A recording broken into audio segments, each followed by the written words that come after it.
Hey everyone, today we're going to be taking a look at the 152 Transit Backpack from Grams 28, which is a stylish work travel companion.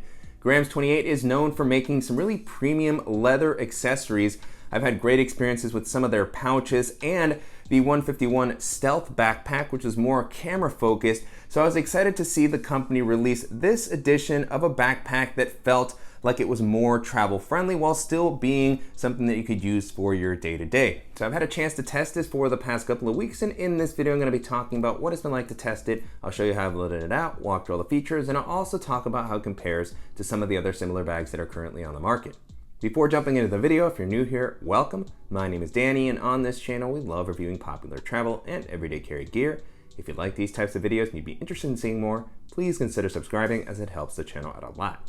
So with all that being said, let's go ahead and jump in.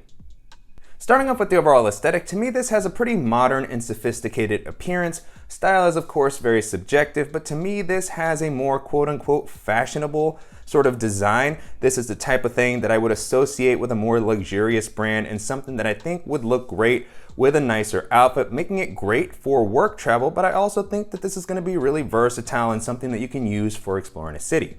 And then as far as the materials, the bag feels very solidly built. This exterior fabric is a premium Italian leather that feels super rugged and luxurious, definitely what I would expect for a bag at this price point. And it just seems like the type of fabric that's gonna hold up to many years of usage and travel. And then beyond that, you have, just really nice hardware throughout the rest of the bag. You have this buckle on the front, the straps, and then of course the well-protected aqua-guarded zippers all throughout.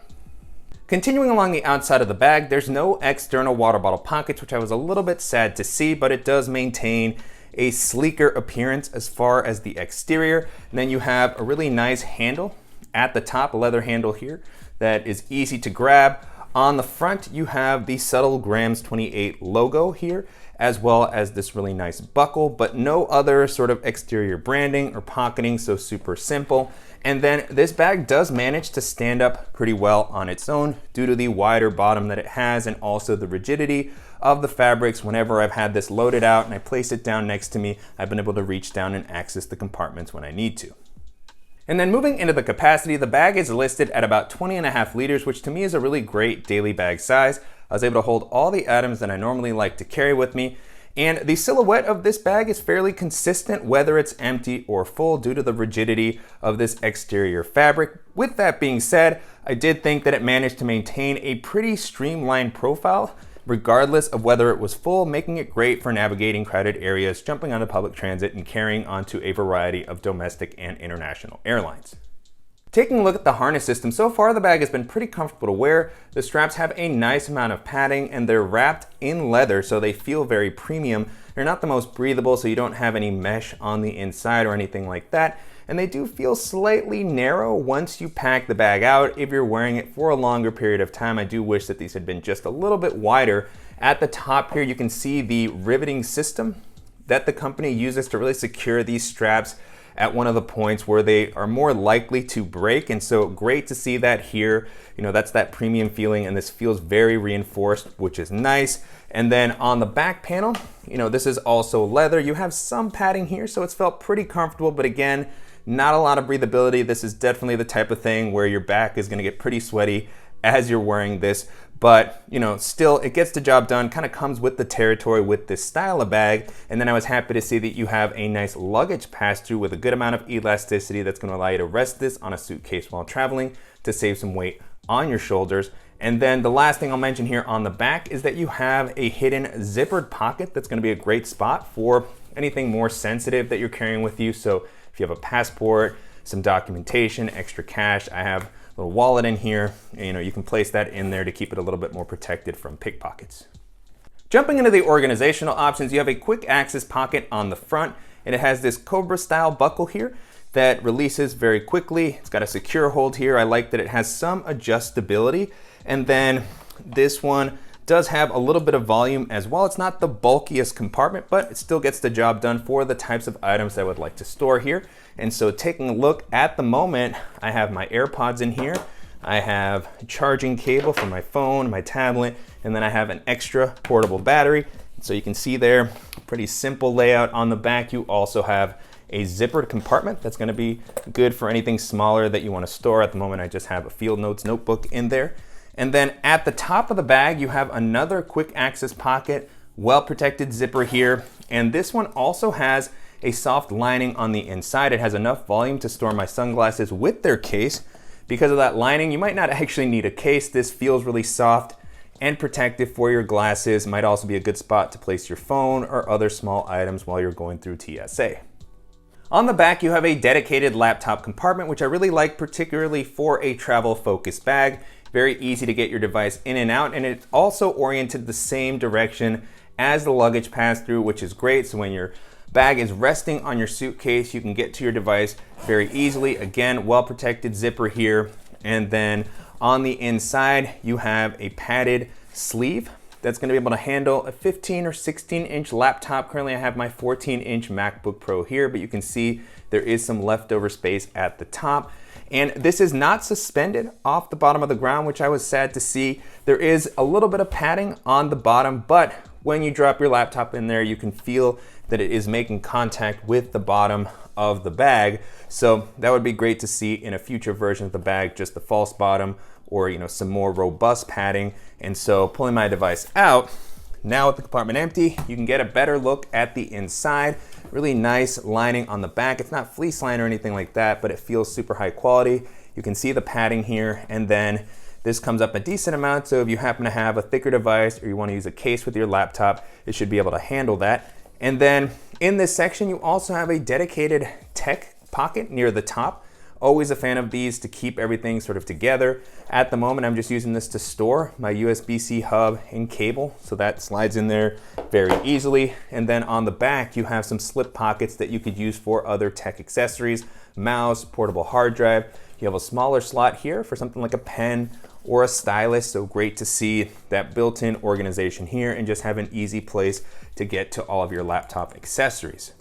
And then moving into the main compartment, I was excited to see that this has a clamshell style opening for easier packing. One thing to call out before we move into that compartment is that you don't have a way to lock the zippers in the traditional sense. The zipper pulls might have enough space here so that you could use a cable lock, but just wanted to mention that. And then opening this all the way up, you have a spacious main compartment. I really like this layout compared to the 151 Stealth backpack, as that one was a little tougher to take full advantage of the space because it was meant to work with the camera insert dividers, and it's a top loading bag. So for me, this just always is a little bit easier and it matches up well with my packing style. And so at the moment in here, I have my Beats Studio wireless headphones, and then I have my Lockbee tech pouch, and at the bottom I have the Evergood Civic Access pouch, 2 liters.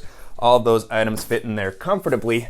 And then this is a layout that can work well for minimal travel. If I wanted to toss in my packing cube and a dop kit, I'd be able to use this for a weekend trip. And then one of the cool things about this bag is that it actually includes a compression packing cube. And so it's got a really nice design. The aesthetic matches the bag. You have the zipper that goes all the way around to allow you to expand it out. It's got the top opening here. You have the mesh so that you can see on the inside. Nice amount of capacity. This is a really great size packing cube. It's not too big, not too small, and it just pairs perfectly with the bag. You can still use it and some other accessories depending on what you're packing. So great to see that included with the bag. And on the inside here, you have some additional organization, a couple of smaller zippered pockets, one on each side of the main compartment. That's going to be great for those accessories that you don't want floating around this main area and maybe aren't accessing quite as regularly. And then you have a zippered pocket on the back that is going to be great for, again, smaller accessories. You do have a little bit of volume here, and so at the moment I'm just using this to store a couple of extra cables, which I tossed in there, but just an open space for a variety of different accessories.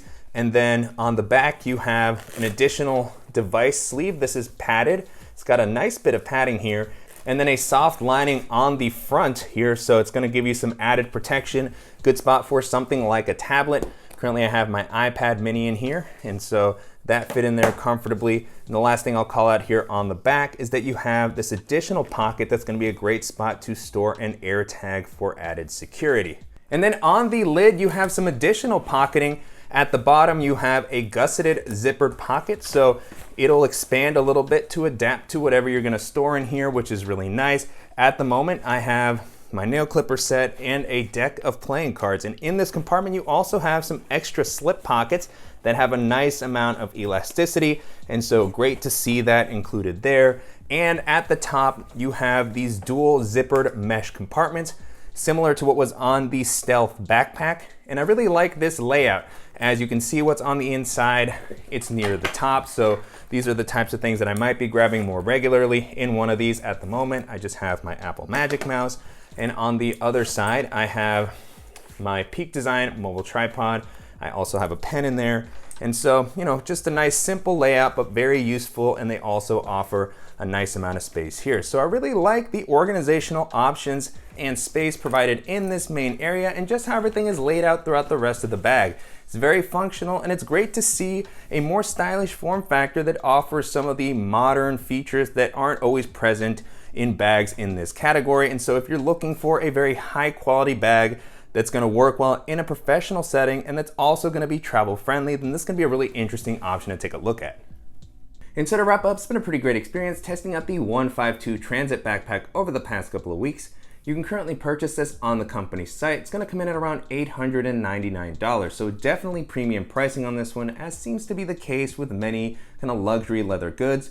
If you're familiar with the company and some of their other products like their pouches and the 151 Stealth backpack, they seem to be in a higher price range in general. And based off the materials that are used here, which feels super high quality, the build quality, you get the packing cube included with the backpack, it feels like the company is providing a good value for the price point of the bag. But of course, that's not gonna be for everybody. It is an expensive bag, an investment.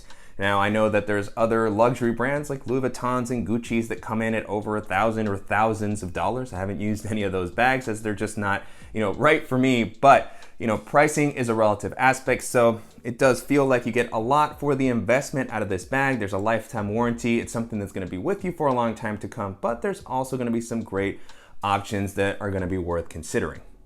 And so as I was testing this out, one of the first bags this made me think of is the Bellroy Transit Workpack Pro, which is another really kind of modern, sleek bag that I think will work well for people that are looking for a work travel sort of carry-on item. It's offered in two sizes, 22 liters and 28 liters. Very comfortable harness system, suspended and padded laptop sleeve. It's got a clamshell style opening, nice organization all throughout. That one does come in at a lower price point at around $250, I believe. It's over $200. And you get a lot of value for the build quality, the features that offers. It's just a really flexible, functional bag. It's got the luggage pass-through. And so if you're looking for something with a kind of modern design that's gonna offer plenty of quality and organization for your stuff, and that's gonna be an excellent option to consider. Another bag this made me think of is the GoRuck Heritage GR1.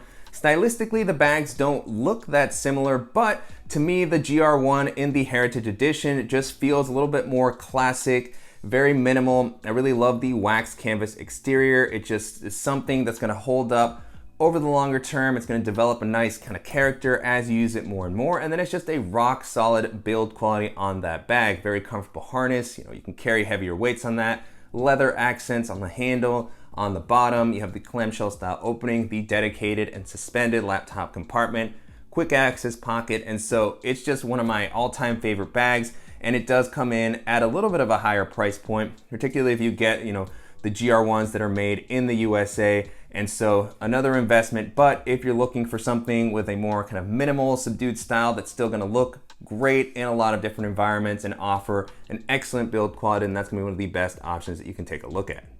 And then the last option that I'll mention here is the Tumi Brief Pack. And Tumi is another one of those brands that's in a little bit of a higher pricing category and has, a reputation that has been around for a long time. They're known for making good products that are an investment.